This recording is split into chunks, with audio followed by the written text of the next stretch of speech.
Bismillahirrahmanirrahim. Assalamualaikum warahmatullahi wabarakatuh. Baik Bapak Ibu yang sempat hadir pada kesempatan ini, saya ucapkan banyak terima kasih. Terima kasih juga saya sampaikan atas kesempatan yang diberikan kepada saya untuk mendiseminasikan budaya positif sebagai langkah atau kegiatan aksi nyata pada pendidikan guru penggerak angkatan 9 yang akan saya presentasikan. Baik Bapak Ibu, hal yang akan saya presentasikan di sini adalah konsep utama modul budaya positif, di mana kita akan belajar tentang perubahan paradigma belajar, motivasi perilaku manusia, disiplin positif, posisi kontrol restitusi, keyakinan kelas, kebutuhan dasar manusia, dan segitiga restitusi. Nah, sebelum saya mulai, kita tentukan dulu ada beberapa kalimat di atas, ada 3 kalimat. Kalimat yang pertama, di sini kita akan tentukan setuju atau tidak setujunya Bapak Ibu. Apakah hukuman dapat mendisiplinkan anak? Silakan Bapak Ibu, apakah setuju atau tidak setuju dengan kalimat yang pertama, hukuman dapat mendisiplinkan anak? Tidak setuju. Iya. Kemudian yang kedua, pemberian hukuman dengan hal positif seperti membaca atau membersihkan halaman sekolah dapat meningkatkan disiplin anak. Bagaimana Bapak Ibu? Setuju? Iya, ada yang setuju, ada yang tidak setuju ya.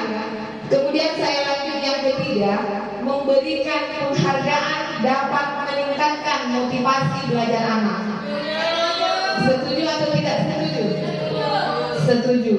Baik, semua dari ini akan kita jawab dan akan terjawab secara langsung setelah kita mengikuti pembelajaran dengan paradigma baru. Yang mana yang dinamakan pembelajaran dengan paradigma baru adalah pembelajaran dengan yang dilakukan berdasarkan prinsip pembelajaran yang berdiferensiasi, sehingga siswa belajar sesuai dengan kebutuhan dari tahap perkembangannya untuk mewujudkan profil pelajar Pancasila. Jadi profil pelajar Pancasila sendiri seperti ini Bapak Ibu, mungkin sudah ada semua yang tertera di kelas kita masing-masing. Nah, selanjutnya Bapak Ibu, ini adalah kegiatan kepalan tangan. Seumpama di tangan kanan kita ada sesuatu yang milik kita yang paling berharga. Coba dikepalkan semua tangannya Bapak Ibu.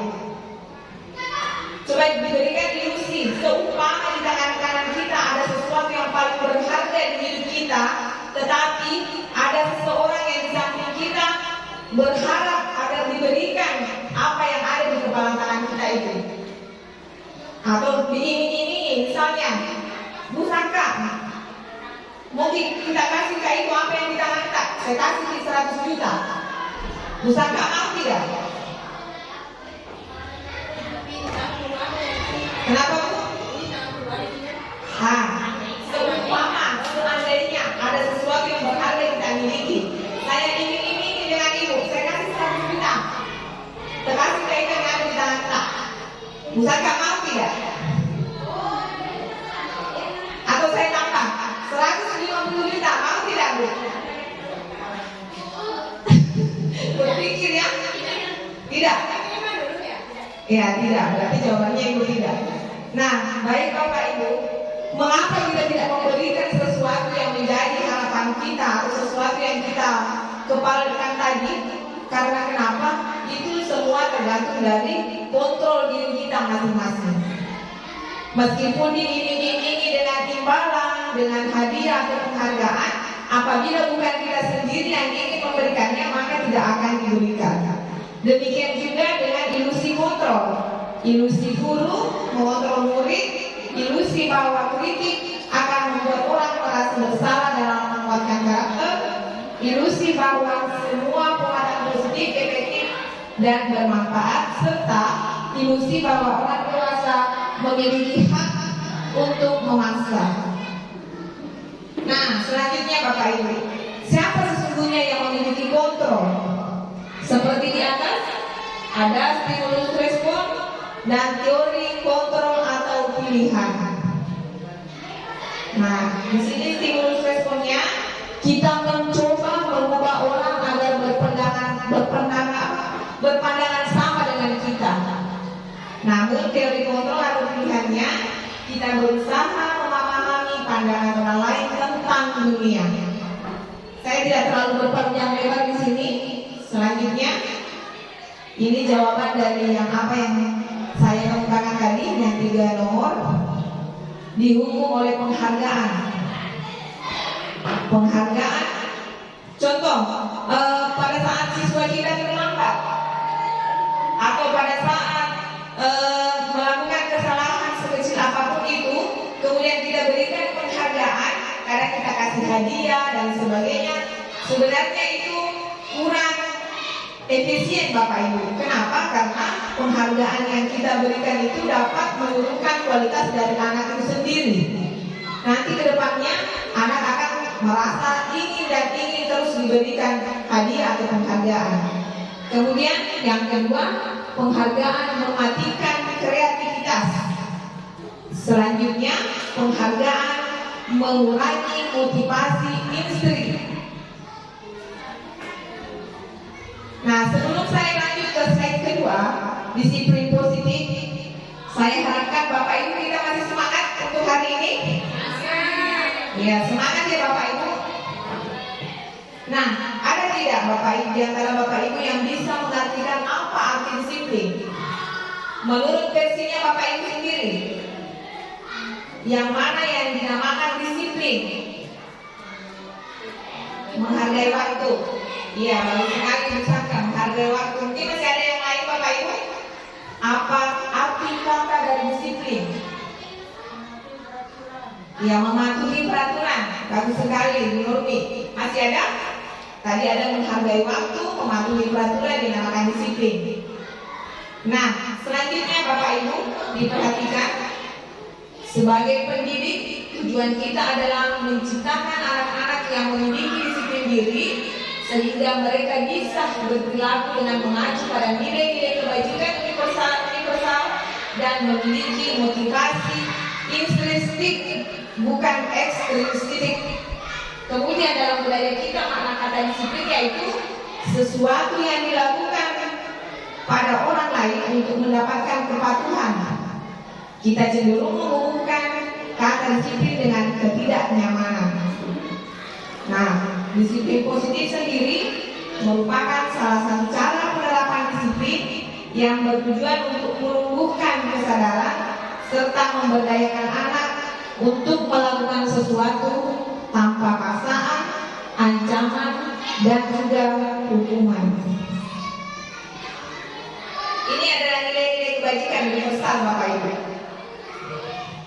di mana nilai-nilai kebajikan itu sudah tertuang pada profil pelajar Pancasila: beriman, bertakwa kepada Tuhan Yang Maha Esa dan berakhlak mulia, mandiri, bernalar kritis, berkebinekaan global, bergotong royong dan kreatif.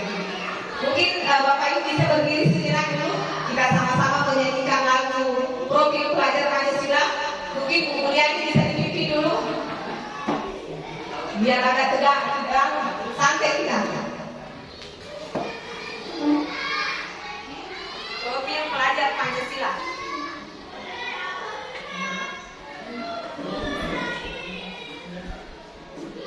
Oke, marilah kita bersama-sama menyanyikan lagu profil pelajar Pancasila.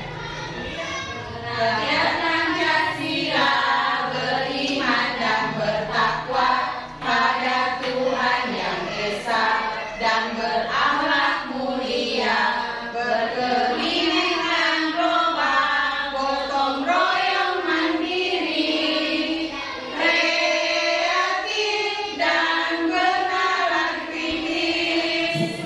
Terima kasih Bu. Terima kasih banyak Bapak Ibu.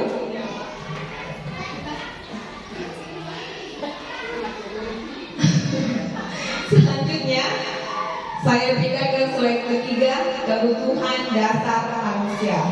Di mana kebutuhan kita sebagai manusia tentunya adalah bertahan hidup. Yang kedua, kasih sayang dan rasa diterima. Yang ketiga, penguasaan. Yang keempat, kebebasan. Dan yang kelima adalah kesenangan. Hal di atas merupakan kebutuhan dasar kita sebagai manusia. Nah, ini menurut Bapak Ki Hajar Dewantara, di mana tadi kebebasan merupakan merdeka. Artinya tidak hanya terlepas dari perintah, akan tetapi cakap membuat diri sendiri, memerintah diri sendiri, sesuai pemikiran Bapak pendidikan kita, Bapak Ki Hajar Dewantara. Tidak hanya terlepas dari perintah, namun bisa memerintah diri sendiri.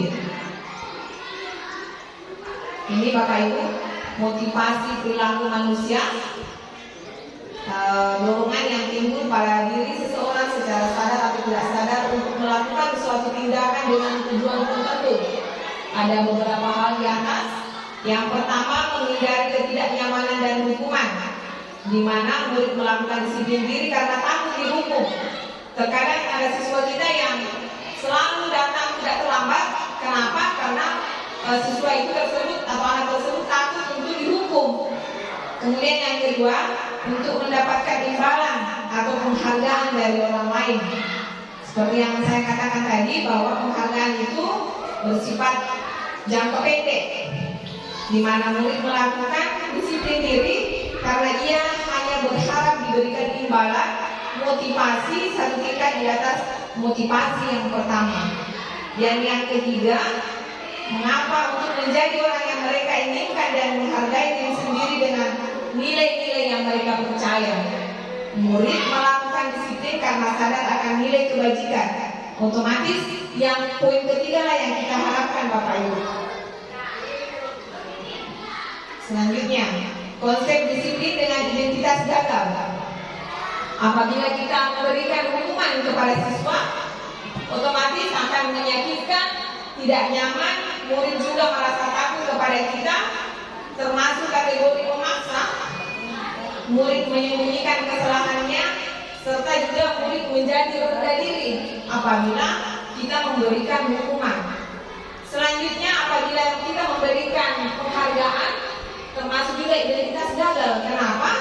Karena tidak efektif, merusak hubungan, mematikan kreativitas, menghukum dengan sistem ranking, merampas hak menghargai dirinya. Nah, yang perlu kita lakukan di sini untuk konsep disiplin adalah dengan identitas sukses adalah tentunya dengan konsekuensi dan restitusi.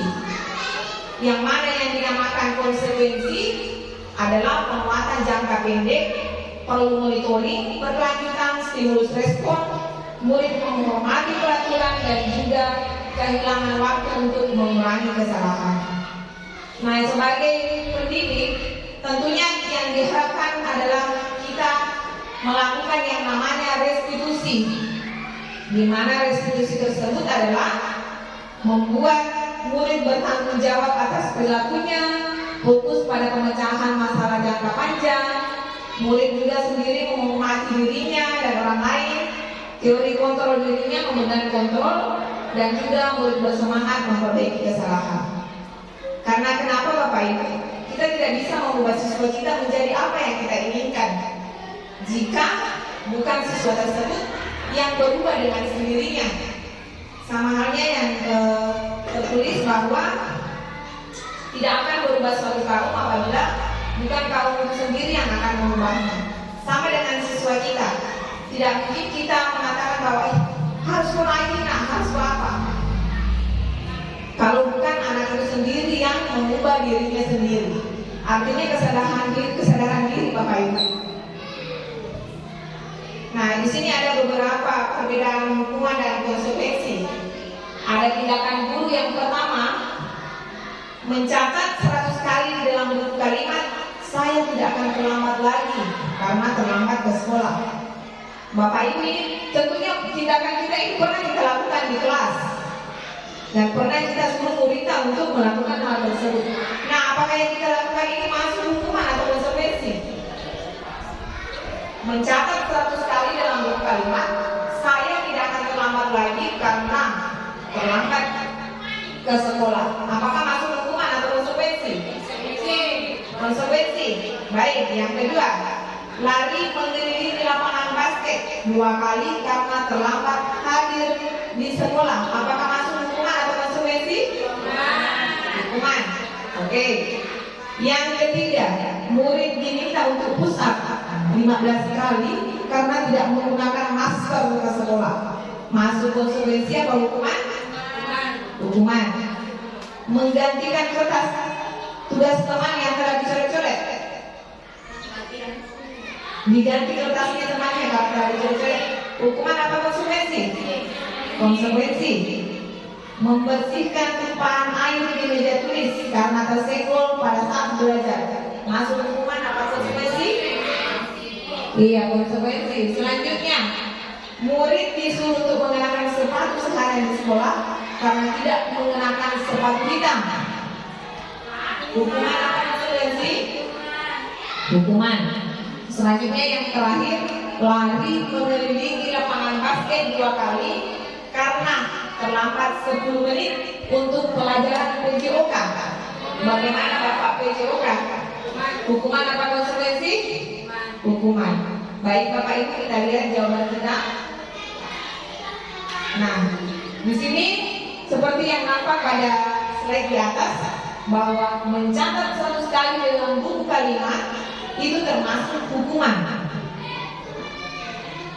Jadi kalau arahannya dari Bapak Hajar Dewantara itu sebaiknya tidak dilakukan karena masuk dalam hukuman, kategori hukuman. Selanjutnya, lari mengelilingi lapangan basket karena terlambat juga termasuk hukuman. Dilarang di semua lakukan itu. Yang ketiga, pusat juga hukuman.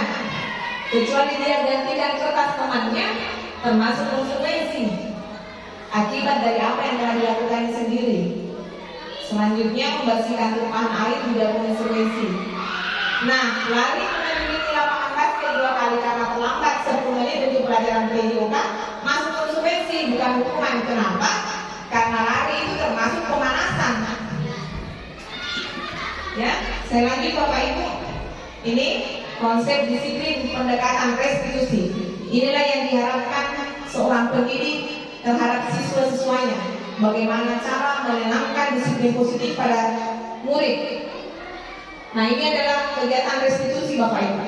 Nanti di tahap slide akhir akan dijelaskan lebih lanjut apa itu restitusi. Jadi di sini ada pengertiannya.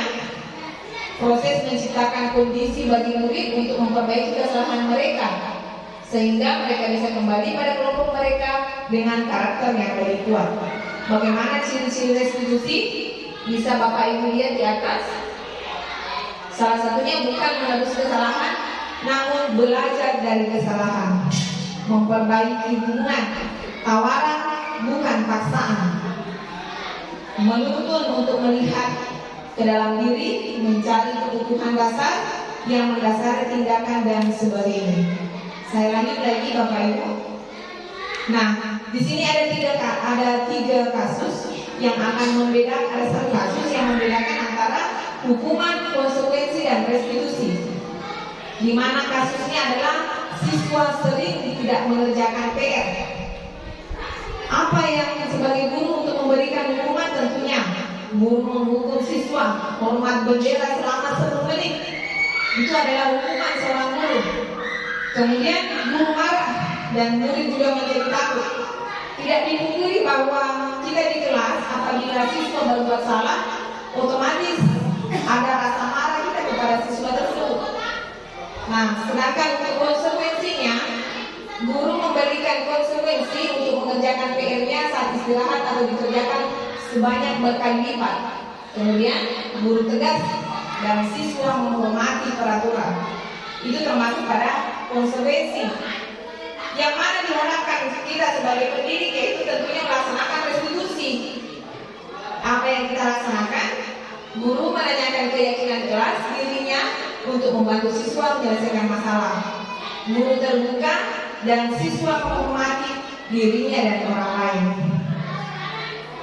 Nah, selanjutnya Slide yang kelima Bapak Ibu, posisi kontrol restitusi, di mana guru sebagai penghukum, ini penghukum, kemudian pembuat rasa bersalah, guru juga sebagai teman, guru sebagai pemantau, dan yang terakhir guru adalah sebagai manajer. Ini Bapak Ibu contoh di mana guru itu sebagai posisi penghukum, bisa disaksikan dulu.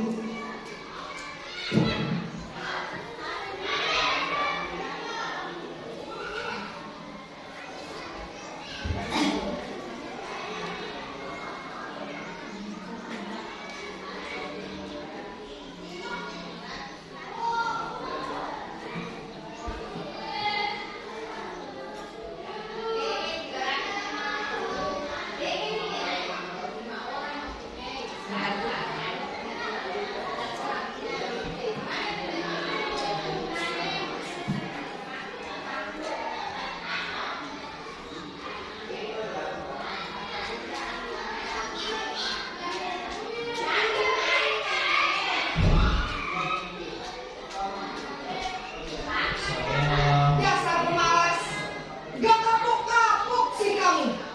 Sudah berapa kali terlambat? Sana, kamu keliling lapangan basket 2 kali.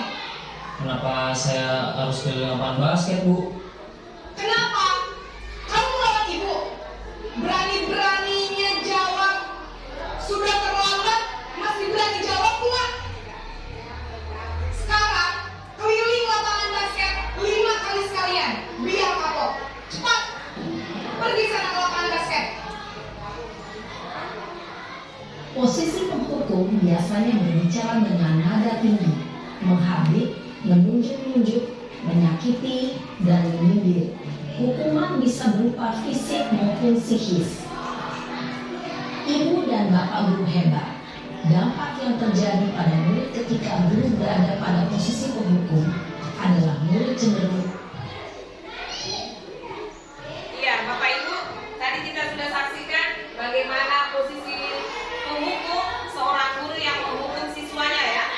Ada beberapa dampak dari posisi penghukum, yaitu murid jadi pendendam. Kemudian otomatis guru juga tidak menyukai pelajaran yang akan kita berikan kepadanya. Tidak menyukai guru juga. Itu adalah posisi dampak dari posisi guru sebagai posisi penghukum. Selanjutnya yang kedua, posisi pembuat merasa bersalah. Bisa disimak videonya.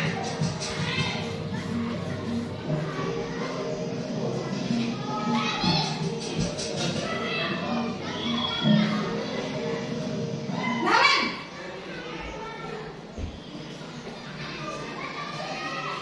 Selamat pagi, Bu. Naren, kamu kenapa terlambat lagi, nak? Ya Tuhan, Naren, kamu senang ya bikin ibu susah ya? Kalau kamu terlambat lagi, nanti ibu yang dituduh pemangkas sekolah, nak. Disangka ibu tidak bisa membina kamu. Duh, gimana ini? Maaf, Bu. Duh, Gusti Naren, kamu suka ya kalau ibu tegur bapak kepala sekolah? Terus, sekarang ibu harus tulis apa yang di buku absen? Ini kamu sudah sering terlambat loh. Ibu harus apa coba? Maaf, Bu. Maaf sekali. Ya sudah, lain kali jangan bikin ibu susah lagi ya nak ya. Ibu tidak akan kuat lagi kalau kamu gini terus. Bisa jantungan kalau ibu tegur bapak kepala sekolah. Sana cepat kelas. Maaf ya, Bu. Maaf sekali. posisi pembuat rasa bersalah berbicara dengan nada tenang, cenderung lembut. Namun kata-kata yang dibicarakan membuat murid merasa menjadi orang yang gagal, memandang buruk dirinya sendiri, merasa tidak berharga, dan tidak sanggup membahagiakan orang lain. Ketika guru mengambil posisi pembuat rasa bersalah, murid akan menganggap dirinya yang bersalah dan ia akan menyimpan emosi negatif tersebut. Iya. Yang kedua Bapak Ibu adalah membuat rasa bersalah, di mana dampaknya yang bisa kita berikan kepada murid yaitu membuat murid merasa bersalah atau identitas gagal. Kenapa? Karena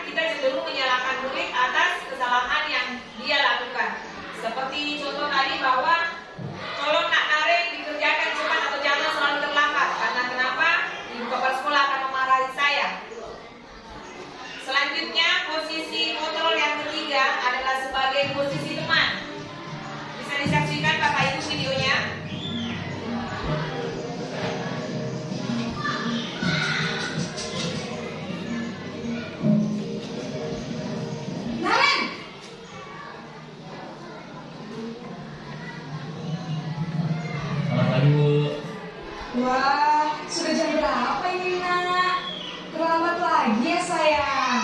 Iya Bu, habis ibu saya lupa bangunkan saya Bu. Kamu malah menyalahkan ibu kamu. Kamu bukannya anak yang larinya paling kencang. Kok terlambat sih? Iya Bu, saya memang terlambat banget tadi. Jadi biarpun saya lari kencang, tetap gak kejar Bu. Ya sudah sana, nanti lain kali larinya lebih kencang lagi ya. Biar gak terlambat lagi. Bikin seneng ibu, demi ibu. Bisa kan? Bisa lah Bu. Ya sudah sana masuk kelas. Ibu beresin urusan absen kamu. Kamu ini ada-ada saja. Dalam posisi teman, guru berbicara dengan nada suara ramah, akrab, cenderung bersenda gurau untuk menjaga suasana tetap santai. Murid akan merasa senang, aman, dan akrab dengan guru. Identitas yang tercipta adalah identitas sukses atau berhasil. Namun, perlu diingat, karena ini masih dorongan eksternal, maka ada faktor ketergantungan dari murid kepada orang tertentu. Di sini guru aksennya, sehingga di lain waktu murid bisa berperilaku baik, namun hanya kepada orang-orang tertentu saja. Nah, ini bagaimana seorang guru menjadi memposisikan dirinya sebagai seorang teman kepada siswanya Bapak Ibu. Dampak dari posisi teman sendiri, murid akan bergantung kepada satu orang. Ada faktor ketergantungan tentunya. Kemudian yang kedua, murid tidak bisa mandiri dan tidak bisa berpikir untuk dirinya sendiri. Selanjutnya, posisi kontrol yang keempat adalah sebagai pemantau atau monitor. Bisa dilihat videonya Bapak Ibu.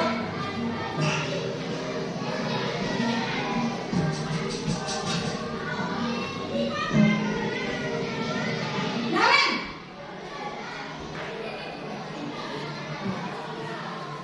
Selamat pagi Bu. Naren, apa peraturan sekolah kita tentang jam berapa kita harus masuk sekolah, nak? Kita harus di sekolah jam 7 Bu. Iya betul, sekarang sudah jam 7.20. Naren sudah tahu konsekuensinya jika terlambat hadir. Paham Bu, saya harus tinggal kelas pas jam istirahat selama 20 menit. Iya benar, konsekuensinya demikian.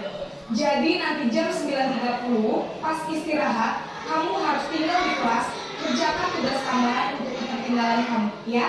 Baik Bu. Posisi pemantau mengandalkan penghitungan atau data untuk mengontrol murid. Guru mengarahkan murid berdasarkan peraturan dan konsekuensi. Seorang pemantau menunjukkan bahasa tubuh dan ekspresi wajah yang datar dan cenderung formal.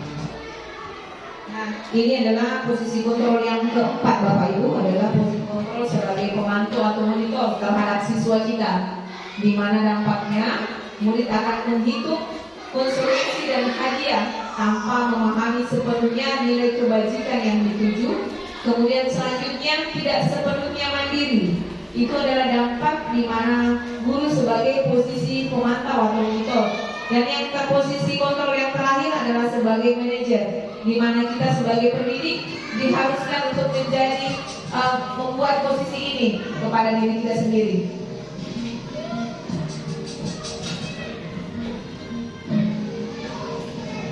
Naren!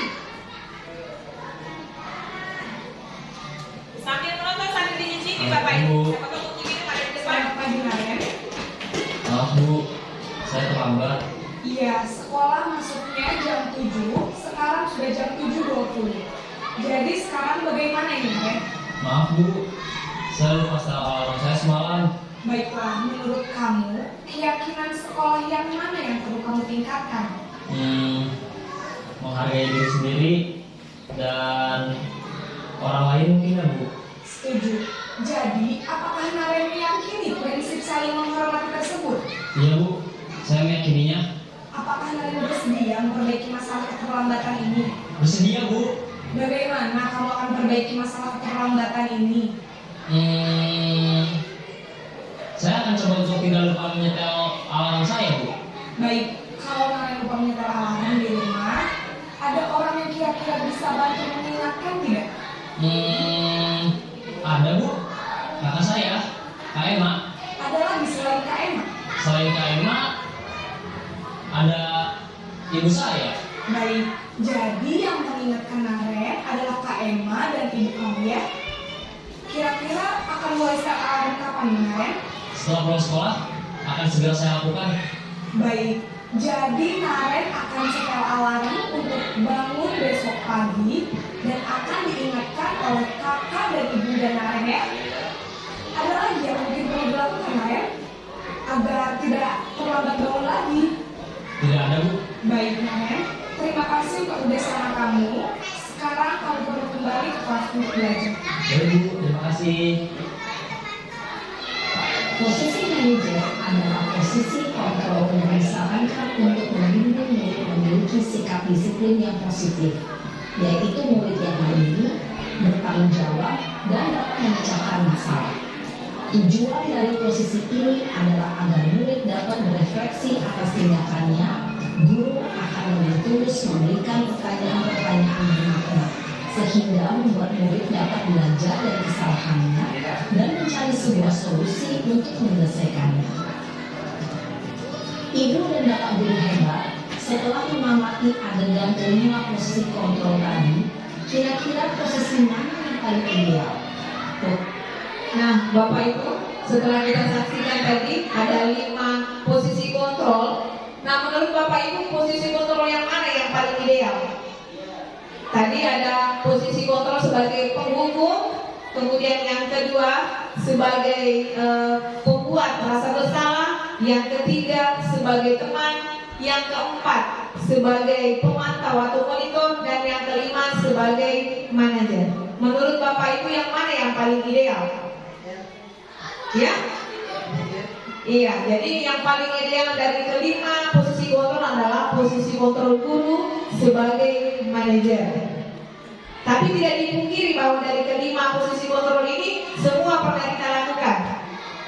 Otomatis pernah kita menghukum. Kemudian yang kedua pernah menjadi teman, pernah menjadi pemantau, dan juga pernah menjadi manajer.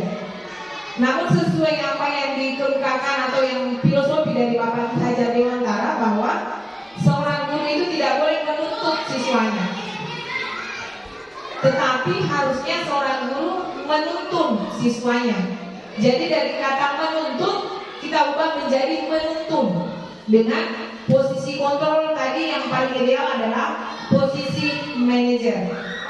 Selanjutnya Bapak Ibu, untuk yang keenam adalah keyakinan kelas. Nah, di sini Bapak Ibu, dalam satu kelas semestinya kita membuat satu keyakinan kelas. Apa yang dinamakan keyakinan kelas? Mengapa tidak peraturan saja? Mengapa harus keyakinan kelas? Kenapa bukan peraturan saja yang kita berikan di dalam kelas kita masing-masing?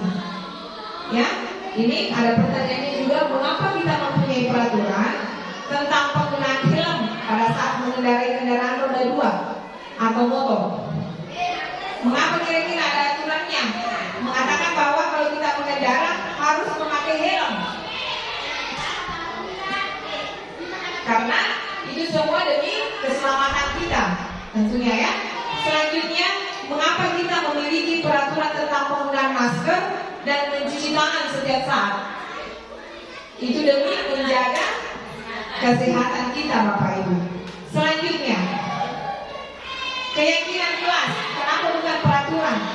Harusnya yang kita buat adalah keyakinan kelas. Kenapa keyakinan kelas? Karena keyakinan kelas itu bertujuan untuk mendukung motivasi intrinsik kembali ke nilai-nilai atau keyakinan-keyakinan lebih menggerakkan seseorang dibandingkan mengikuti serangkaian peraturan-peraturan. Ini Bapak Ibu, dari peraturan kelas menjadi keyakinan kelas pada lingkungan positif, akhirnya menciptakan budaya positif. Budaya positif inilah yang selalu kita harapkan dapat kita terapkan terus-menerus di sekolah kita ini. Yang mana yang dinamakan peraturan kelas? Beda peraturan kelas dengan keyakinan kelas. Contoh dari peraturan kelas yang sering kita berikan kepada siswa di kelas adalah Buanglah sampah, jangan buang sampah sembarangan, nak. Itu termasuk peraturan kelas. Tetapi yang kita harapkan adalah keyakinan kelas, di mana keyakinan kelas itu mengandung nilai-nilai universal. Kira-kira apa keyakinan kelas kita dari peraturan kelas ini yang bisa tertib atau yang bisa muncul? Jangan buang sampah sembarangan. Keyakinan kelasnya adalah menjaga kebersihan kelas. Karena kalau bunyinya jangan buang sampah sembarangan, berarti dia masuk peraturan.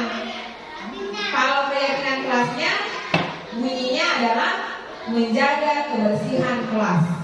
Itu pun nanti akan terbit, ada yang terlihat, ada yang nampak. Yang mana yang nampak itu tadi buang sampah sembarangan, kemudian dipungut sama temannya. Itu adalah yang nampaknya. Sedangkan yang tidak terlihat, kadang anak-anak mengerjakan atau membersihkan kelas tanpa ada arahan atau disuruh dari bapak ibu gurunya. Nah, bapak ibu, di sini ada peraturan kelas. Kemudian akan kita munculkan keyakinan kelasnya. Selalu kembalikan buku ke tempatnya. Itu termasuk pada peraturan kelas. Kira-kira keyakinan kelasnya apa? Selalu kembalikan buku ke tempatnya. Nah, coba kita pikirkan keyakinan kelasnya kira-kira apa, Bapak Ibu? Untuk poin pertama, keyakinan kelasnya selalu kembalikan buku ke tempatnya. Berarti keyakinan kelasnya kita memberikan tanggung jawab terhadap siswa tersebut. Usahakan habis bukunya dipakai disimpan kembali ke tempatnya. Berarti keyakinan kelas yang muncul adalah rasa tanggung jawab. Selanjutnya, dilarang mengganggu orang lain. Iya, keyakinan kelasnya adalah menghargai orang lain. Itu adalah nilai-nilai universalnya, Bapak Ibu. Selanjutnya, hadir di sekolah 15 menit sebelum pembelajaran dimulai. Iya, tertib dan juga disiplin. Selanjutnya, dilarang melakukan kekerasan. Nilai universal yang ada di situ atau keyakinan kelasnya apa kira-kira, Bapak Ibu? Tetap juga saling menghargai. Iya, saling menghargai. Ini mungkin ini tidak telah masuk ya, dilarang menggunakan narkoba. Bergantian atau menunggu giliran. Antri, masih disiplin. Oke, gunakan masker. Berarti apabila kita menggunakan masker, kita otomatis disuruh untuk menjaga kesehatan ya Bapak Ibu. Jangan berlari di kelas atau di koridor. Berarti selanjutnya, mohon maaf. Nah, ini ya Bapak Ibu, peraturan kelas dan keyakinan kelas. Jadi yang diharapkan yang ada di kelas kita adalah kita sebagai wali kelas tentunya kita diharapkan untuk membuat keyakinan kelas agar anak-anak mampu menciptakan budaya yang positif. Jadi ini ada perbedaan Bapak Ibu antara peraturan dengan keyakinan kelas. Kalau peraturan hadir di sekolah 15 menit sebelum pelajaran dimulai. Sama halnya kalau peraturannya berdoa sebelum dan sesudah belajar. Itu masuk peraturan. Keyakinan kelasnya adalah iya, beriman dan bertakwa tentunya. Mantap Bu Saka. Nah ini Bapak Ibu, bagaimana pembentukan keyakinan kelas. Jadi nanti sehabis sesi materi Bapak Ibu bisa memperhatikan bagaimana membuat keyakinan kelas di kelas Bapak Ibu masing-masing.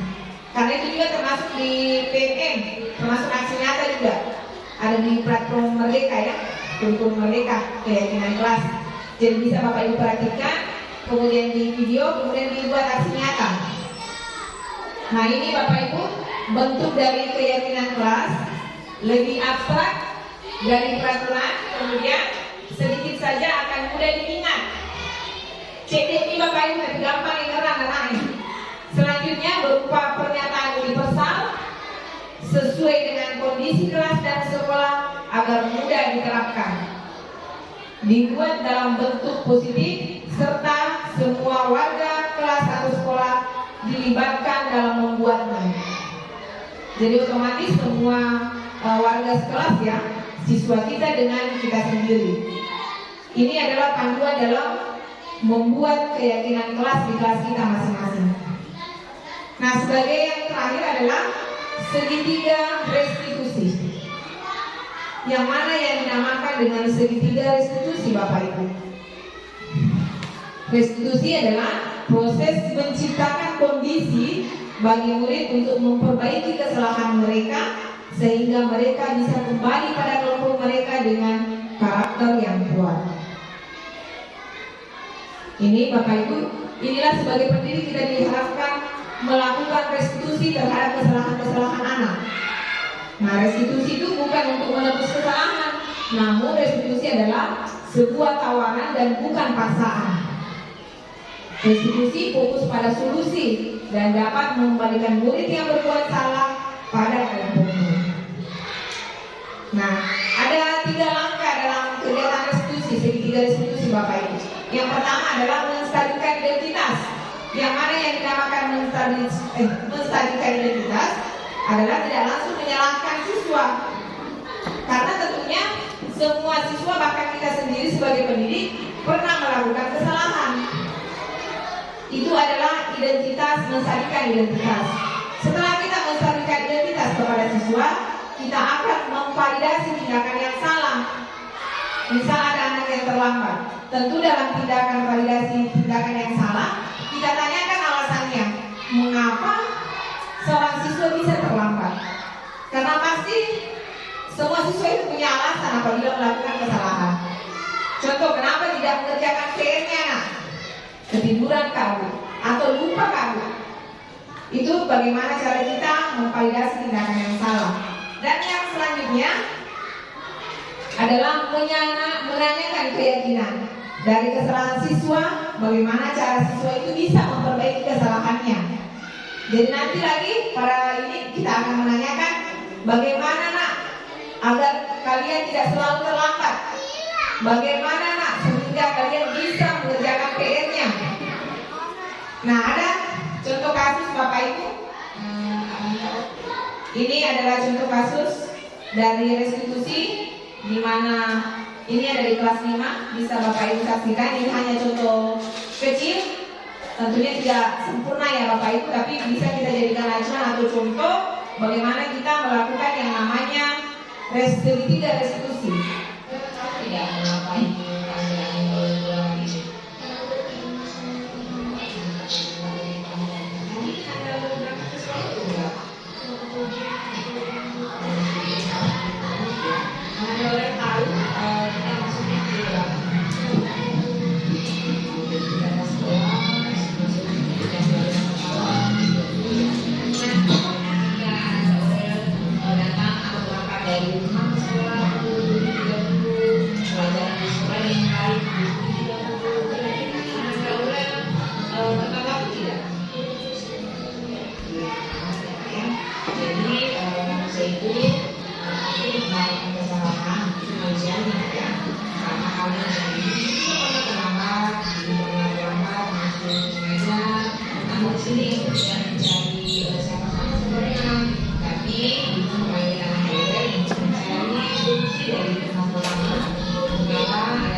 Baik, Ananda Aurel, di sini Ibu akan mendoakan agar Ananda Aurel tetap menjadi anak yang selalu mematuhi pelajaran yang ada di sekolah, taat mengenal guru, serta selalu mengingat dan tidak menganggap lagi keyakinan tuanya ya. Terima kasih Ananda Aurel.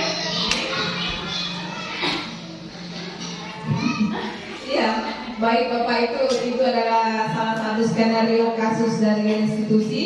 Saya mengangkat seseorang anak yang terlambat datang ke sekolah.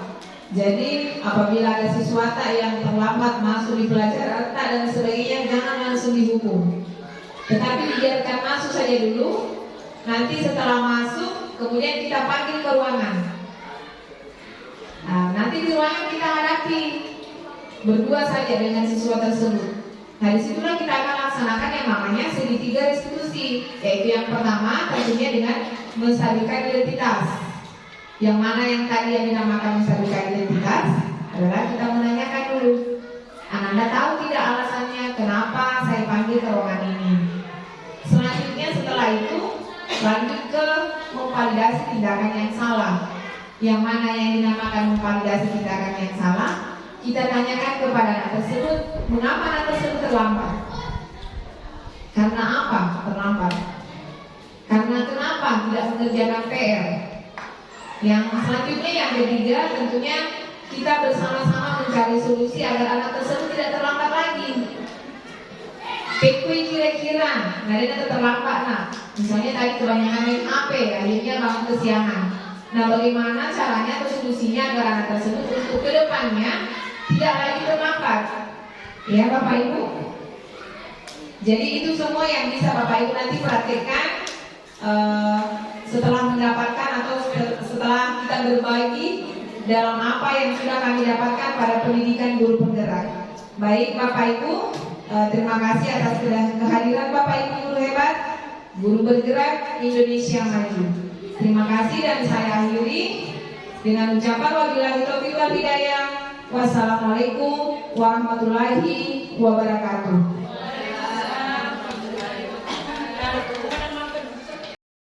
Assalamualaikum warahmatullahi wabarakatuh. Selamat pagi anak-anak. Bagaimana kabar kalian pagi hari ini? Alhamdulillah, semua sehat? Sudah sarapan semua? Iya, baik. Ibu akan absen kalian satu persatu. Iya. Oke, saya tanya dulu, siapa yang tidak hadir hari ini? Waalaikumsalam warahmatullahi wabarakatuh. Kenapa, Naurel? Makan aku tuh dan Aurel toh. Ananda Aurel tahu tidak mengapa ibu panggil Ananda Aurel ke ruangan ini? Tahu Bu, karena saya terlambat. Karena Ananda Aurel terlambat. Tadi Ananda Aurel berangkat ke sekolah pukul berapa?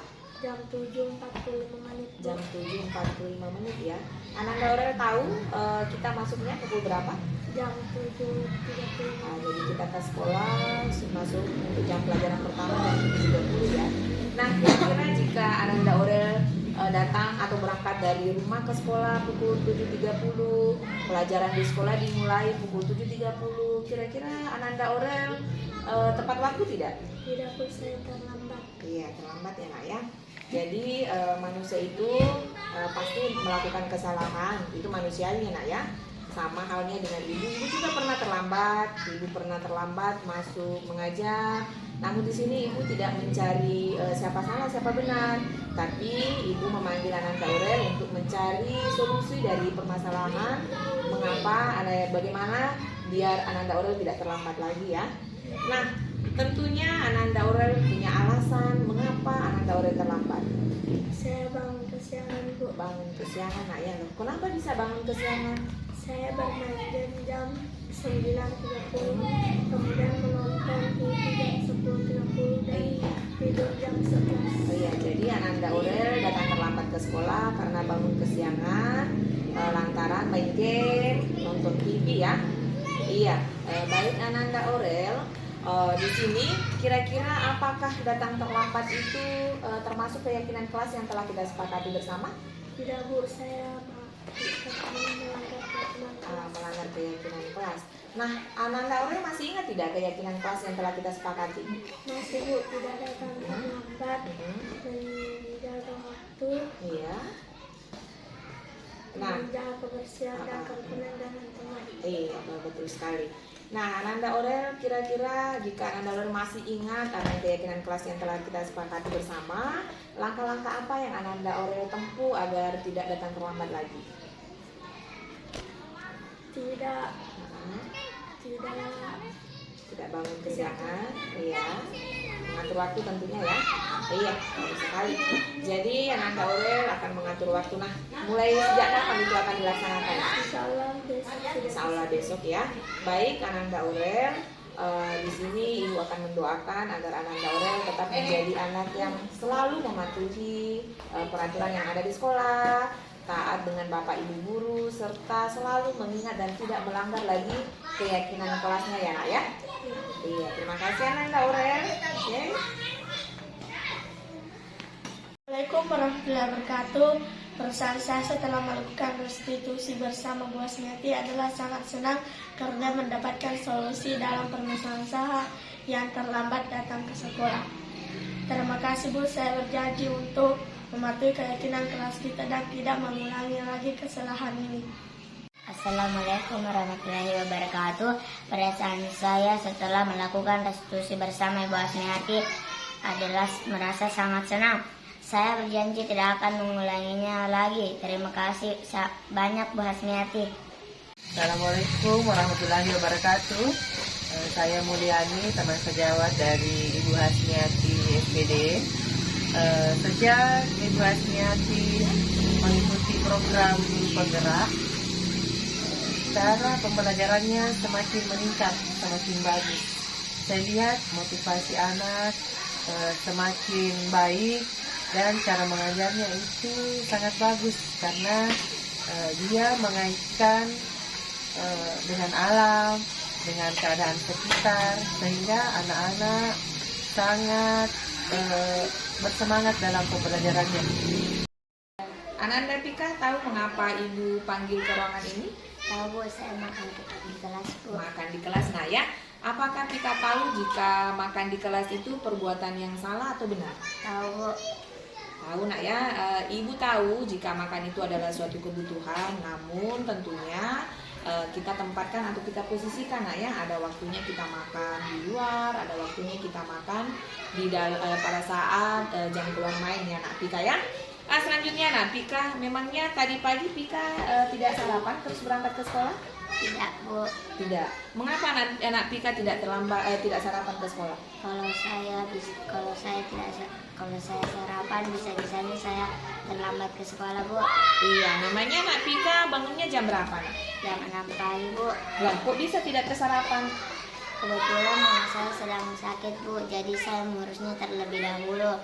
Makanya saya terlambat ke sekolah Bu. Oh, jadi yang Ananda Pika lakukan sudah benar, biar tidak terlambat ke sekolah nak ya. Namun Ibu sarankan agar tetap sarapan terlebih dahulu kemudian berangkat ke sekolah ya nak Pika ya. Iya, nak Pika, di sini Ibu tidak mencari kesalahan, siapa benar, siapa yang salah. Namun di sini kita sama-sama untuk mencari solusi bagaimana agar nak Pika tidak makan di saat pelajaran dimulai ya nak Pika ya. Iya, nak Pika, kira-kira nak Pika masih ingat tidak kesepakatan kelas atau keyakinan kelas yang telah kita sepakati bersama? Iya Bu, saya masih ingat tidak menghargai orang lain dan tidak terlambat ke sekolah. Iya, baik nak Pika, langkah apa yang kira-kira nak Pika lakukan agar tidak makan lagi di dalam kelas? Insya Allah besok saya akan mulai selalu sarapan Bu. Iya, insya Allah jadi besok sudah dilaksanakan ya, mulai sarapan, kemudian berangkat ke sekolah ya nak Pika ya. Bu. Iya, jadi nak Pika, Ibu harapkan ke depannya tidak lagi mengulangi kesalahan ini ya. Iya, terima kasih ya nak Pika.